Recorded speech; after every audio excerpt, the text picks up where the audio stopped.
पाप का गुरु कौन? एक समय की बात है, एक पंडित थे जो काशी में शस्त्रों का अध्ययन किए हुए थे। इतने वे शिक्षित थे कि धर्म से जुड़े किसी भी पहलू को सुलझा सकते थे।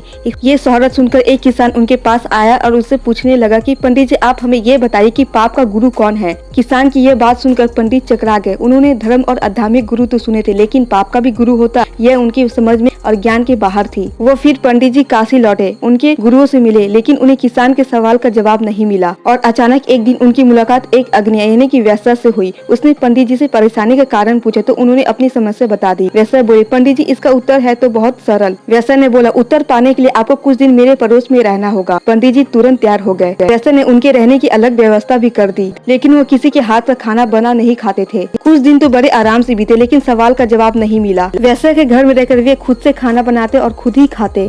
इसको देख वैश्या ने बोला, पंडित जी, आपको भोजन पकाने में बड़ी तकलीफ होती है, यह देखने वाला तो और कोई नहीं है। आप कहे तो मैं नहा धोकर आपके लिए भोजन तैयार कर दूं। पंडित जी को राजी करने के लिए उसने लालच दिया, यदि आप मुझे इस सेवा का मौका देंगे तो मैं आपको स्वर्ण मुद्राएं भी दूंगा। पंडित विचार करने लगे और लालच में पड़कर राजी भी हो गए। पहले ही दिन कई प्रकार के पकवान बनाकर उसने पंडित जी के सामने परोस दिया, पर जो ही पंडित जी ने खाना चाहा उसने सामने से परोसी हुई थाली खींच ली। इस पर पंडित जी क्रोधित होकर कहने लगे, ये कैसा मजाक है। वैश्या ने कहा, पंडित जी, ये मजाक नहीं, ये आपके प्रश्नों का उत्तर है। यहाँ आने से पहले आप भोजन तो दूर किसी के हाथ के पानी भी नहीं पीते, मगर स्वर्ण मुद्राओं के लोभ में आपने मेरे हाथ बना खाना भी स्वीकार कर लिया। यह लोभ ही पाप का गुरु है।